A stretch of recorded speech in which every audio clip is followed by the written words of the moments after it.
What's going on, everybody? Welcome to the Week 13 Pro Football Focus Show here on RotoGrinders. I am Britt Devine here with P2 of PFF's best employees, Mr. Scott Barrett and Tyler Beaker. Scott, I told you pre-show last week, right? Thanksgiving slate. I was doing great to the Julio Jones, late garbage time touchdown, and all my Saints running backs failed. Sunday, I swapped myself off of Saquon Barkley at 2 minutes before lock in my cash game. Didn't go too well. Not a great week for me personally. Looking to bounce back strong for Week 13. Let's do it. That's all right. Yeah, we're going to do it. Tyler, you down? I'm down, yeah. Thanksgiving went a little better for me. Did really well there with my tournament plays, props, parlays. I kind of had a really good Thanksgiving, but then just donated it all back on Sunday by not playing any Christian McCaffrey. Yeah, Darius Sanders, Scott, your boy, he's unstoppable right now. Oh, hell yeah. Yeah, we'll talk about him, I'm sure, a little bit eventually. But what we're going to do, we're going to talk a lot of football because we've got 13 games on the main slate. We've been used to having 10 for a little while here. So we're going to have a couple extra plays for you, try to get in a couple extra minutes of talk. I do want to note before we get into all this, we have the FanDuel single entry series that's going on over on FanDuel, of course. 6 weeks of contests. Your top four scores count every week. There's 3 different buy-in tiers. If you win the week, you're one of the highest total. They accumulate it all. You get into kind of like an online final. If you have any more interest in that, go check out the RotoGrinders forums. It'll be posted up near the top. And you can find out some information on the FanDuel single entry series. Tyler, let's do this, as Scott likes to say. Quarterbacks, studs. There's 2 guys here priced up at top. We've got Patrick Mahomes, who's basically in the highest stratosphere we've seen from a quarterback all season. And then there's Cam Newton, who's going up against Tampa Bay. These are the 2 quarterbacks you got to have if you're up near the top. I'll talk a little bit with Scott, I think, on Mahomes to see if he's scared off by the price tag on DraftKings being so high. But Cam Newton's getting a lot of buzz. We've got we've got Carlos Hyde at running back, who could end up being a free square that lets you basically do a lot of fun stuff with your rosters this week. Cam Newton should be anchoring a lot of people's teams, I think. Yeah, I think he's the best play on the board given his price and opponent here. He's thrown multiple touchdowns in every game since week 1. Best rushing floor in the league, sans Lamar Jackson. Now under Norv Turner, he's also throwing the most accurate passing season that he's had to date. He's taken a career 60% completion rate, and he's now hovering just under 70%. Fantastic matchup here against the Tampa Bay Buccaneers. We've targeted this every week this season, not changing now. Heavy into this Newton, and I'm probably going to go with him as my main guy in single entry tournaments. Yeah, how do you not play Cam Newton this week? It's against Tampa Bay, who's giving things up left and right. I think he's a great play. Scott, let's talk Mahomes here, right? So he's 76 on DraftKings, which is really high for a quarterback. And it's also extremely high because Tyreek Hill is the most expensive wide receiver, and Travis Kelce is the most expensive tight end, and Kareem Hunt's the 4th most expensive running back.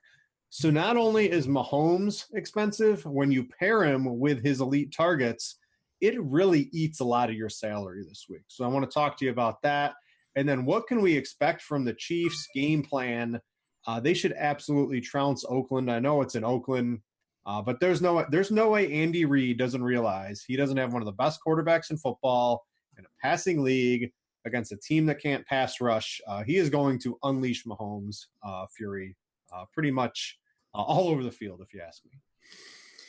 Yeah, so if you're playing cash or small field single entry, you got to play Cam Newton if you're not worried about ownership. He's just the best play. But if you do want to factor in ownership of the higher price guys, I would consider Mahomes. I think people are going to overlook him because this is a game that Kansas City should win by 15 points. This is what they're favored by, and that honestly doesn't seem too unrealistic. But we also have to realize that the Chiefs are one of the league's most pass-heavy teams, and especially so when adjusted for game script. And, by 7 or 10 or 15 points, they're still the most pass-heavy team in the league. And we saw this already. We saw this in Cincinnati, what was ultimately a 30-plus point blowout. Patrick Mahomes still threw 4 touchdown passes. He was throwing late into the game. So I think people are going to overlook him in what's otherwise an amazing, ideal matchup. And even if he does sort of get pulled in the second half, there's still plenty of time for what's been not just the league's best fantasy quarterback, but the best fantasy quarterback all time, or quarterback season all time. In a great matchup, I think he has the potential to smash. Yeah. Still hasn't had less than 20 DraftKings points all season. Like the highest floor, the highest ceiling.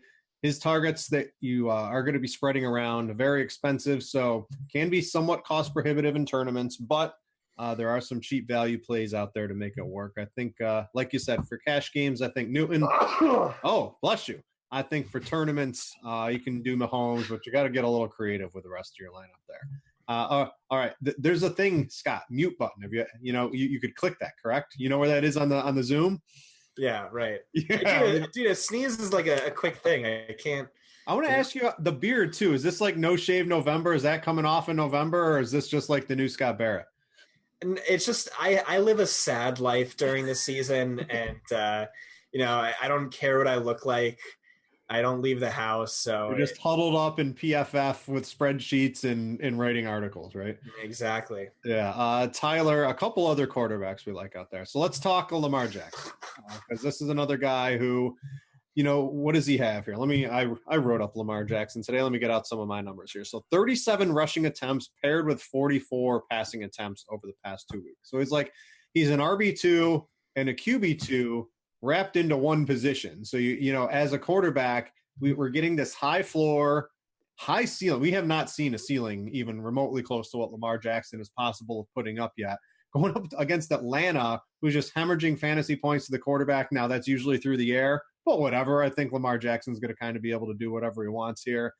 How do you rate him? He hasn't really flopped yet for us. He's $100 less than Jameis Winston, who is $600 less than Cam Newton. My big my big choice right now is Winston, who's definitely going to be chucking the ball against Carolina's defense, who is just complete trash.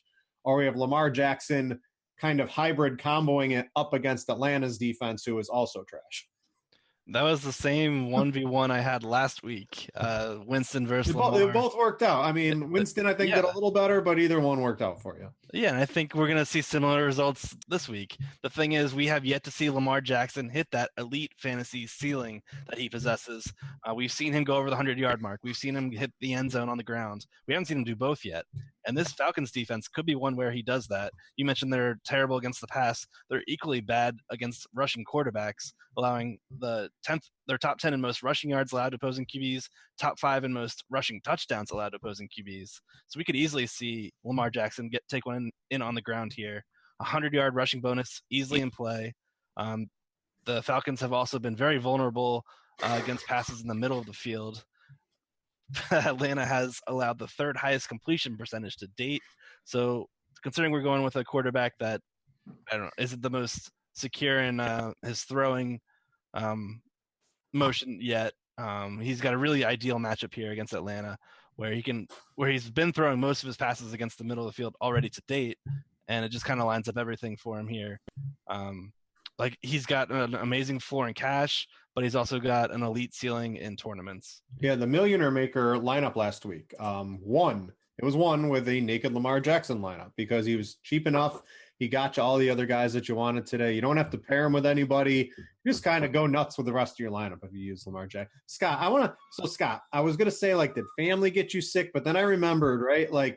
Scott does the drive-through Thanksgiving dinner because he's got his PFF hoodie on and he's just typing away at statistics for us. A little under the weather today, Scott? No, I don't know. I just woke up from a nap, honestly. So yeah. I feel like that's associated. All right, let's try to wake up with some hot takes here. Let's talk a little bit about Kirk Cousins because he's a little too cheap. And when you have Stephon Diggs on one side and you have Adam Thielen on the other, you're going to be a good quarterback because these two dudes are great. Kirk Cousins is pretty good. He's going to have to likely score on the road here in New England. A really nice spot, in my opinion, for Cousins to have a ceiling game. Yeah, I think it's a great matchup, and ideally you can double stack him because right now Stephon Diggs leads the league in targets per game, and then Thielen ranks right behind him. It's always interesting with New England to see how they're going to attack. The biggest threat, who's probably Thielen. But he's been great. It's a great matchup. So he's a guy I definitely want to consider. I do like Lamar a little bit more. I want to say Atlanta's giving up the fourth most rushing fantasy points to opposing quarterbacks. And they're getting beat badly against the pass as well. Yeah, I do. I like Lamar. I like Kirk a little bit. We got a couple other takes here. Tyler, you got anyone cheap? We got the Cody Kesslers, the Driscolls, any of those guys. If they end up on a Millionaire Maker winning lineup tonight, I'm just going to take my hat off and congratulations to that guy that was able to pull that off. But anything else out there for value? No, but I mean, we've seen it with Osweiler in his first game. Oh man, if Osweiler did win a Millionaire Maker this year, it's possible, but I won't be doing it. Scott, I'm going to throw a couple other names at you and see if anything sticks. Mariota, who just, what was he, 22 of 23 last week, and the Titans got smoked. I didn't think that was possible. He's at home against the Jets. If you scroll down kind of around his range, you've got Case Keenum against the helpless Cincinnati Bengals. Josh Allen, he can chuck the deep ball, can run in a touchdown. He's there. Baker Mayfield is doing great. No surprise, once you get rid of Hugh Jackson, all of a sudden your whole team becomes better, but he's got a pretty tough test in Houston this week. Matt Ryan, just I saw a tweet from Derek Hardy. He's just crushing it at home this year whenever he's indoors. He's got Julio Jones, a whole allotment of weapons. Ryan's probably a little bit too cheap. Andrew Luck, Jackson. There's so many quarterbacks. We got all these games. What else do we got for us here on the low end? Yeah, I said the only other guys who are vaguely in play are Baker Mayfield, who, like you said, has been on a tear post Hugh Jackson.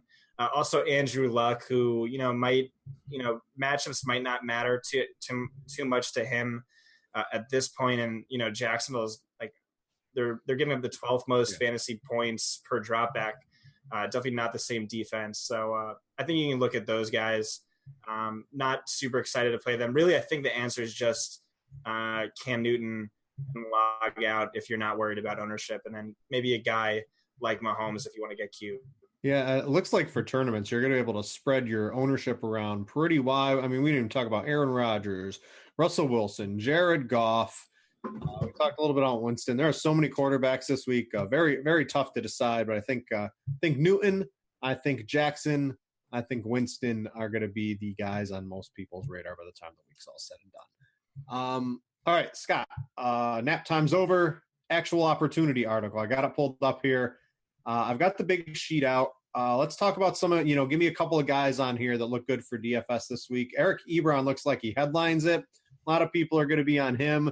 He popped up on the injury report today. He's always had these various ailments. The Colts have like 400 tight ends on their roster all of a sudden. Even though a couple guys get injured, they replace them.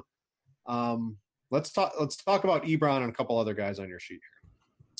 Yeah, so Ebron is a lock button play on every site this week.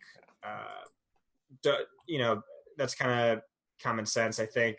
Barring injury. I just do want to. We are recording this Wednesday night. If you happen to listen to it later on podcast, so we don't know. But barring injury news, I would agree with you. Jarvis Landry, I kind of trashed him a little bit. He's the one player that's making my model look really bad, but he's also having what's the fifth least efficient wide receiver season of the past decade. And finally, in week heading into week 9, I said, I'm writing this guy off, and it looks like so did Baker Mayfield because his volume has been trashed since then as well. I look at the Los Angeles Rams wide receivers. I try and calculate what Cooper Kupp's absence means based on missed games. I do the same thing with Kenny Golladay and Bruce Ellington with Marvin Jones out. An interesting stat is Stephon Diggs so he leads in expected fantasy points per game since week 7. He's outscored Adam Thielen expected fantasy points in 6 of his last 7 games. Thielen, of course, far more efficient.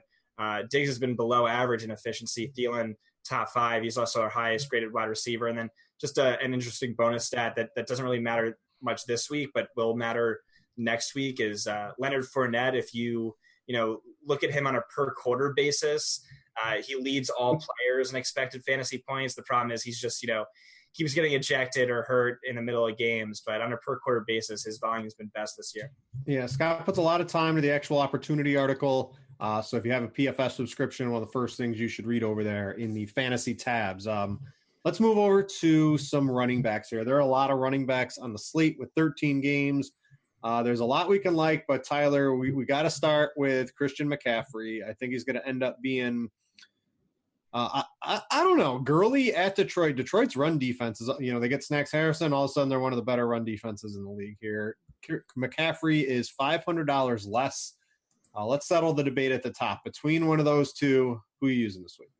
I'm easily going McCaffrey here just because I think the Lions defense is more of a pace killer where we're not going to see a lot of volume opportunity for Gurley. They should blow them out easily in this game. I don't think it's going to be much of a competition there. As far as the Panthers-Buccaneers game, I could see that one going back and forth a little bit more likely. McCaffrey is just in a tier of his own with a league-high 97.9% of his team snaps. He's seeing 81% of his team's running back touches on the year. He scored 9 total touchdowns in his last 5 games, averaging 27.7 DK points during that span. Tampa Bay is allowing the 3rd most fantasy points to opposing backs, and McCaffrey already put up a 30-burger against them just a few weeks ago. I think he's a great play to start your lineups around this week. Yeah, over on PFF, if you've got the premium stats, you get the team grades. Tampa Bay, so dead last in rush defense grade and PFF as a whole.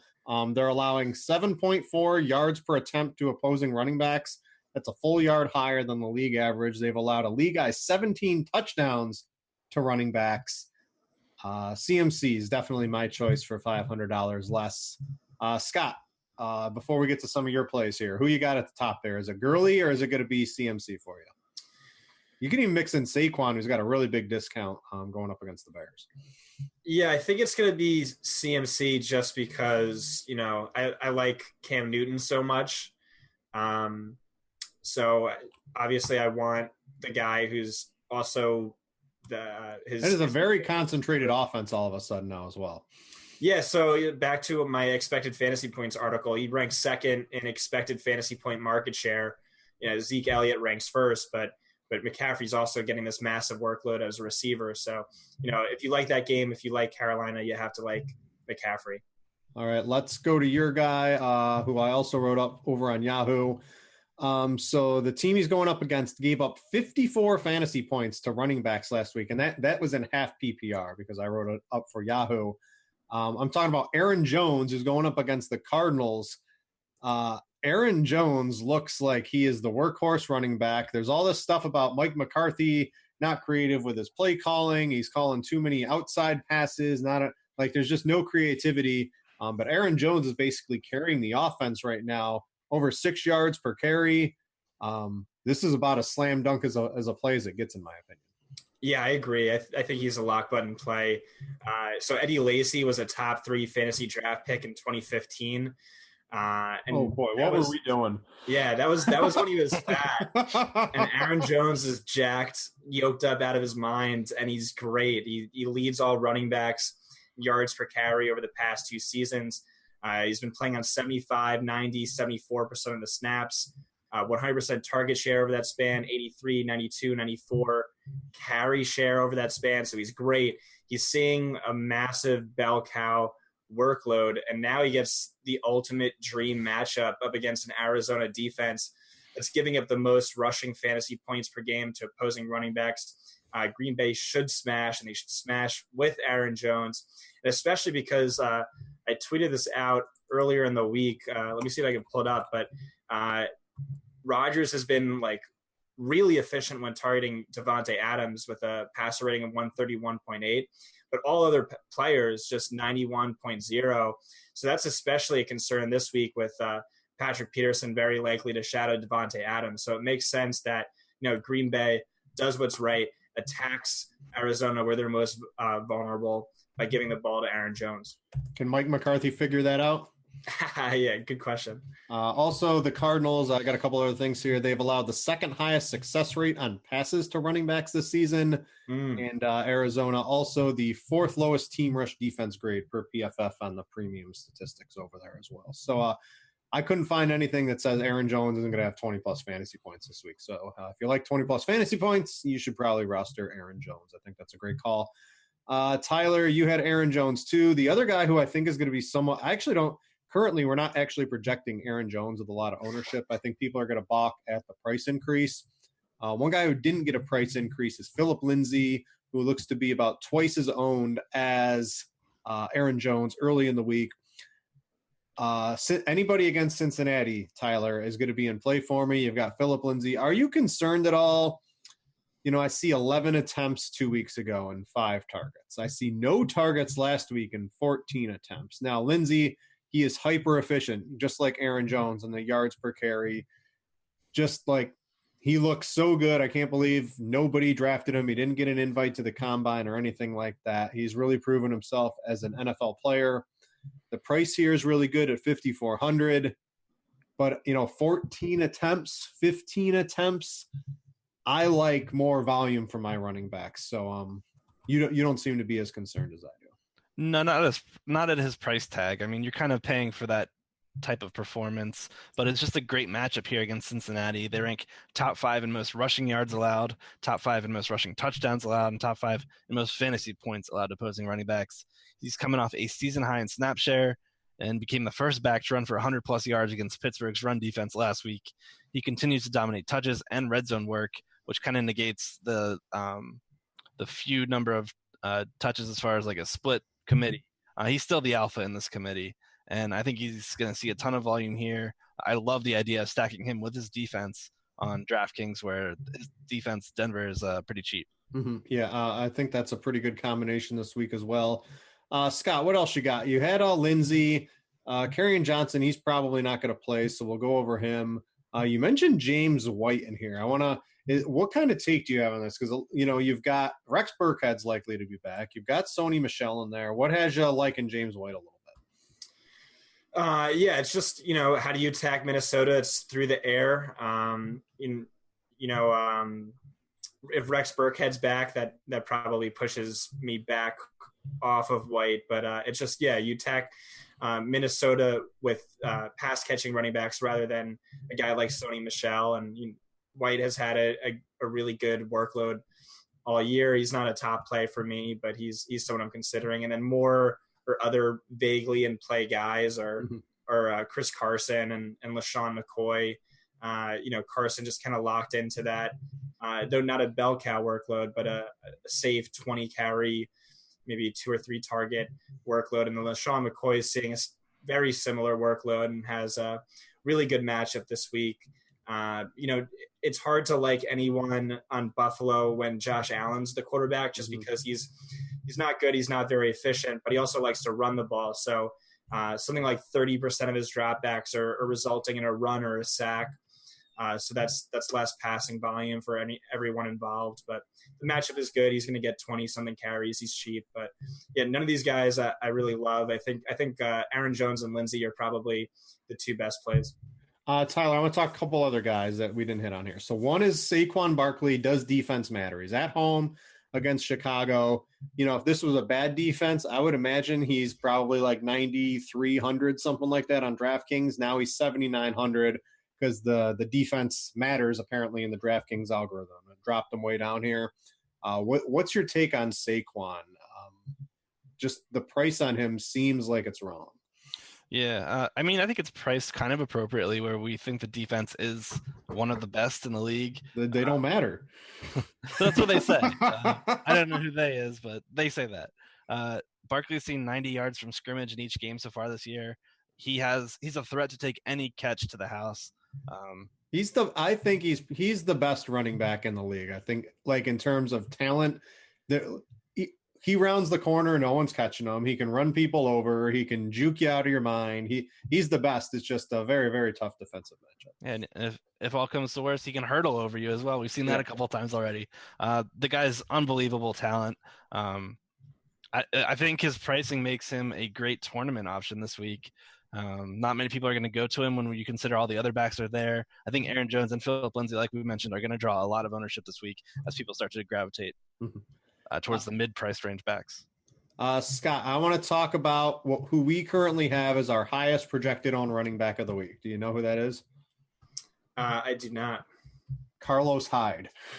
He is $3,300 on DraftKings here. So I want to spend a minute here and try to make some sense out of this because, I like guaranteed touches. I like to know what I'm getting into with this. How do you see, they fire the offensive coordinator. They have a backup quarterback in there. They've got a backup running back in there. How do you see this playing out? Who do you think is going to be the lead running back for Jacksonville this week? And do you think Hyde is worth a significant allocation of GPP allotments? I mean, he's clearly going to be highly owned, and I've already heard the news cycle already. It's just Carlos Hyde. Yeah, maybe on FanDuel, he did complain about touches this week, so he has the squeaky wheel narrative working in his favor. But he only saw 10 carries last week. TJ Yeldon had 3, but also 4 targets. Hyde didn't have any targets. In fact, he hasn't had any targets since his first week with Jacksonville. In week 8, he had 0 catches. I don't know. I don't know if I'm going to end up chasing this later on in the week, but right now I have to say I'm kind of lukewarm on it. But 3,300 for what's going to be good goal line usage, probably. If they come out and say Hyde, he's going to get the majority of the carries. Let's say that comes out later in the week. I think we know that. I think we know that already. But the question is, how much of a split is it with Yeldon? But you're right. He's 3,300. Luck can rip them apart with Ramsey might even miss this game on the Jacksonville side for defense. If he's out, Jacksonville just doesn't care anymore. I think they're just like tanking in the season here. Like Luck could just game script Hyde completely out of this game at midway through the second quarter. I think that's certainly possible as well. Yeah. Tyler, you got any thoughts on that before we get to a couple other things here? Yeah, I think he and Yeldon will cannibalize each other and kind of make DFS owners really mad. So I'm probably just going to avoid them both. Yeah, I think his ownership projected, I think it's a little high now. I'll have to see what ends up happening towards the end of the week and the news cycle on it. But, when I'm playing cash games, even 10 carries from a running back, it's not making anything move downstairs for me. I need like 20 plus touches from a running back to try to get those guys on my cash teams. We'll see what happens, but I'm currently a little lukewarm on Mr. Carlos Hyde. You could almost make a counter argument for Frank Gore, $300 more against the Bills. Is Drake playing? I think Drake is banged up and very unlikely to play. He had a limited practice. I remember it was like people thought he had like broke his arm or something last week, and he got in a limited practice participant today, which was a little surprising to me. Yeah, I thought he would have been a DNP, but I think Frank Gore could be in play. It's only Wednesday, so we still have plenty of time. But I don't know about going down that far when you have value like Aaron Jones. Let's say Mac doesn't clear the concussion protocol. Naheem Hines, anybody? No? No, I don't think they'll need to pass often. All right. Let's go to a couple other things we got here. I'm going to bring up the snaps and pace and stats article from Mr. Pat Thorman over at Pro Football Focus. I always like to talk to Tyler about this, trying to get a better understanding of how a game is going to play out in pace.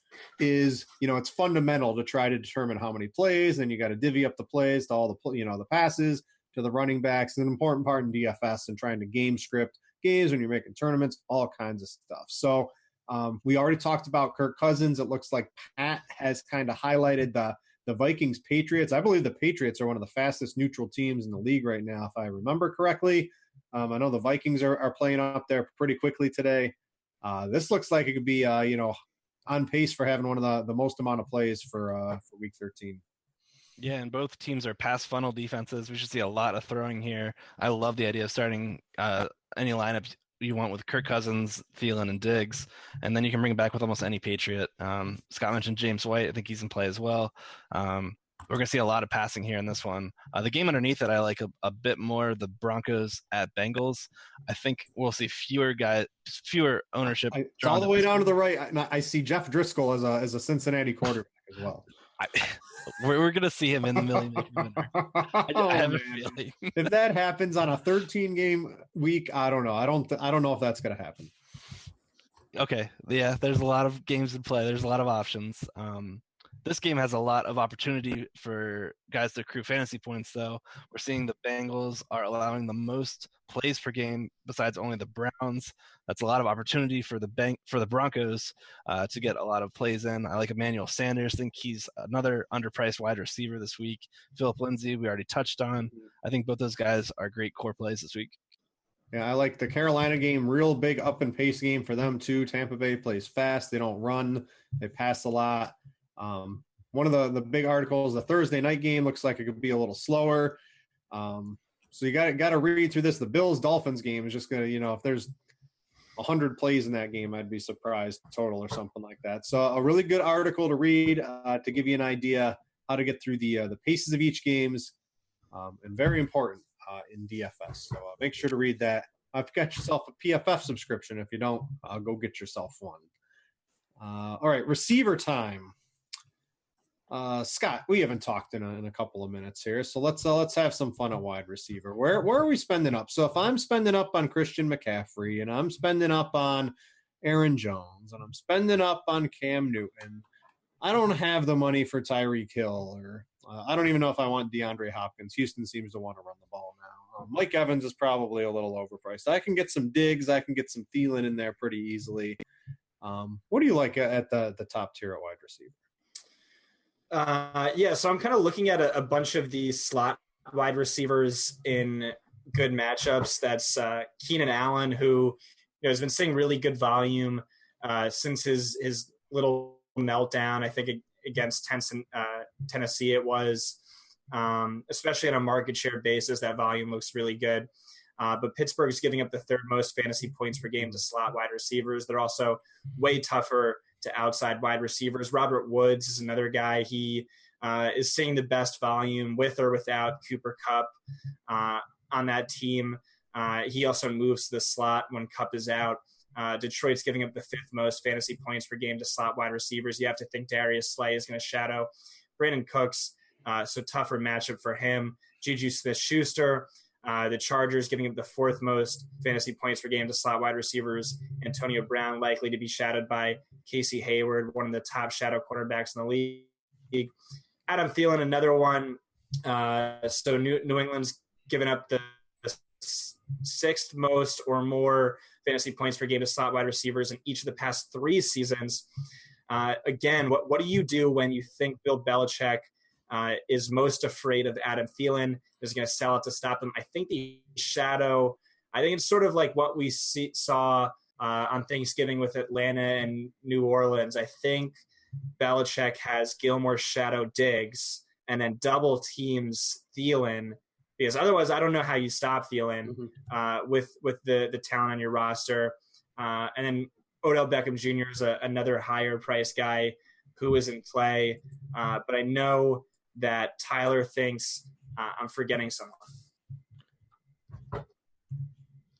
Tyler wants to talk about Tyreek Hill, don't you? Yeah, Tyreek and Evans. Those are 2 guys I think are at the top that you want to pay up for. Tyreek, he's the highest priced wide receiver in the slate, which I think will deter ownership away.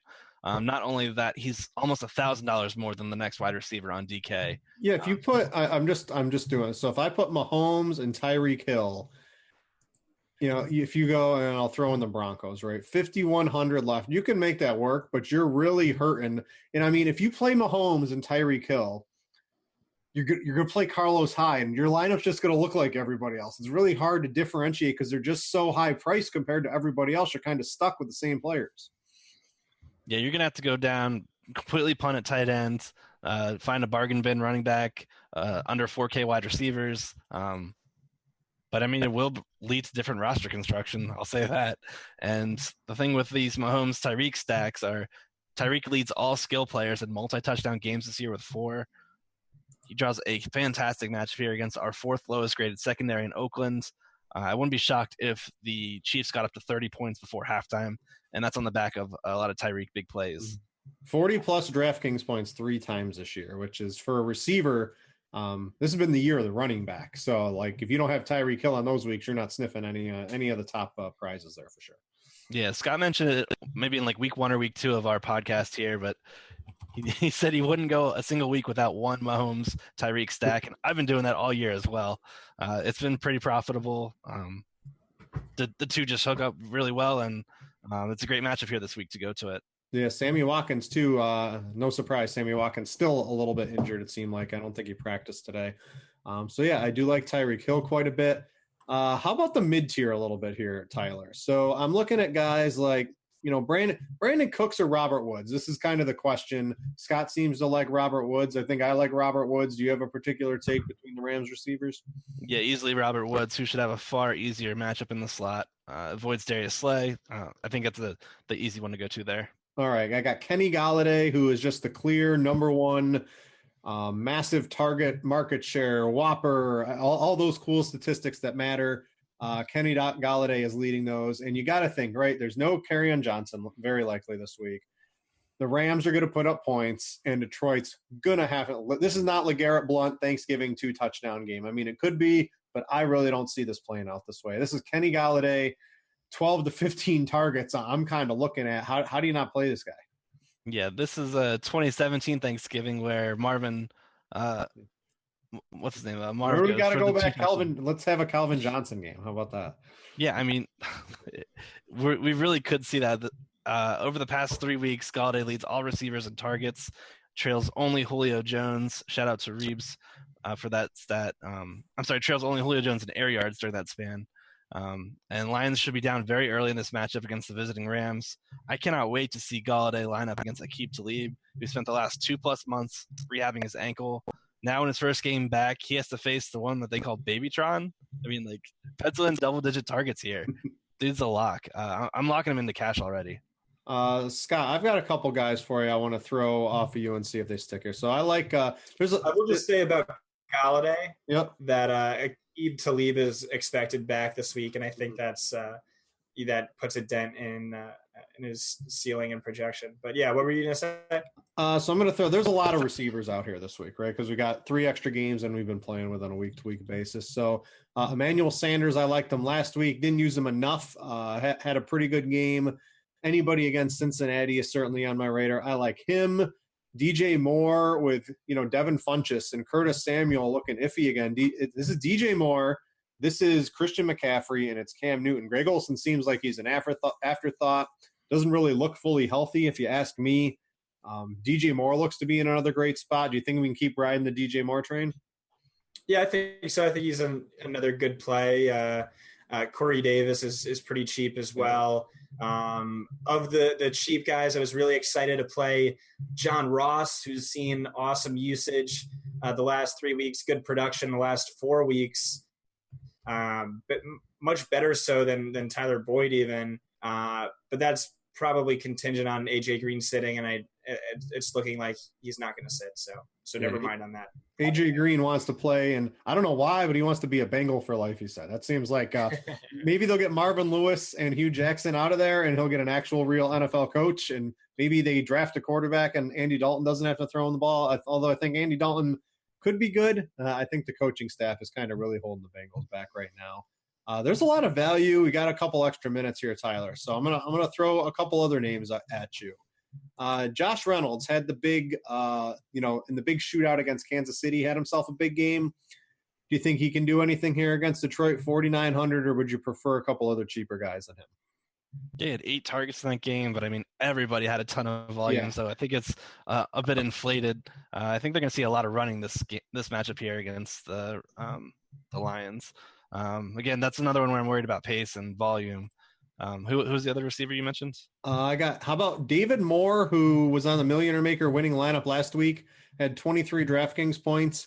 He's 4,300. going up against San Francisco, and he's projected to be 1% owned. Yeah, man, lock in DJ Moore, lock in David Moore, and profit. It seems to be a good way to go. I've heard a lot of my friends make mistakes rostering the wrong Moore and not being upset with the results. I believe Dean, our Dean here, don't quote me on this, but I think he he went to do DJ Moore in cash, and he rostered David Moore instead. And I mean, it worked out for him. Yeah, the two have been going off. I think David Moore's equally in play here with the 49ers, whose secondary has been really bad outside of Sherman. And then, Scott, I want to talk to you. Value play I've seen popping in some projection models is Bruce Ellington. He's 3,500 on DraftKings, a limited participant in practice this week. He had the same thing last week. I'm expecting he plays. How's the one-on-one matchup for him look like on the slot this week? Yeah, it looks pretty good. So if Aqib Talib is back, then he and Marcus Peters are going to be on the outside, a little bit softer matchup in the slot for him. And yeah, you've seen good volume in recent weeks, 16 targets over the last 2 weeks. So he's definitely in play at his price tag. Not one of my top plays, but he is in play. And Tyler, too, you mentioned a couple. You mentioned Curtis Samuel. He popped up on the injury report, I believe, didn't he? Yeah, he's a questionable, a non-participant in Wednesday's practice. So you got to kind of see how that plays out. Well, let's say he gets upgraded. He practices fine on Friday. Is he someone you're going to want to use? Yeah, it's just this matchup here against the Bucs. I mean, we love to target wide receivers, tight ends, quarterbacks against them, even running backs to an extent. But Samuel's coming off a season high 54 of 59 snaps played. Big wild card. I mean, this guy's either scoring you a touchdown or he's they get him these touchdowns. Like they make these plays to give him the touchdowns. I don't think it's as fluky as it kind of looks like based on the target share he's getting. Yeah, he scored 4 touchdowns in his last 4 outings. They're getting him involved on the run. He's getting plenty of volume, and I think in a potential shootout here, he's basically what we're looking for in a punt. Yeah, interesting play if he suits up by Sunday. So let's go to tight end. We'll wrap this up here. Scott, I'll start with you at tight end. Of course, we have Travis Kelce at the top if we're spending. Again, though, if you play Patrick Mahomes and Tyreek Hill and Travis Kelce, your lineup's really going to suffer elsewhere. So interesting tournament dynamic this week, trying to stack up the Chiefs. And then if you want to try to get frisky, who do you run it back with? Oakland is a whole nother question in my mind.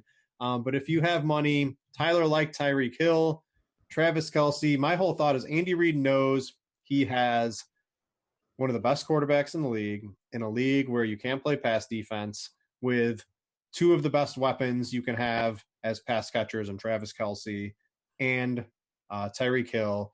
And he's just going to use them until the game's like 35-3 at halftime. So I think Kelsey's in store for a pretty good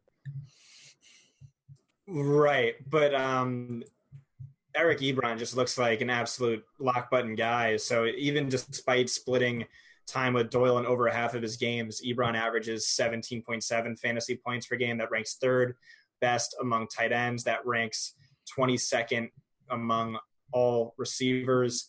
And then when Doyle was active, he was only averaging 4.4 targets per game, 20 routes per game, 9.9 expected fantasy points per game. But with Doyle out, those numbers jumped to 9.6 targets per game. That's more than double. 37.8 routes run per game, about double, and 18 expected fantasy points per game. Those numbers rank 2nd, 1st, and 1st among all tight ends.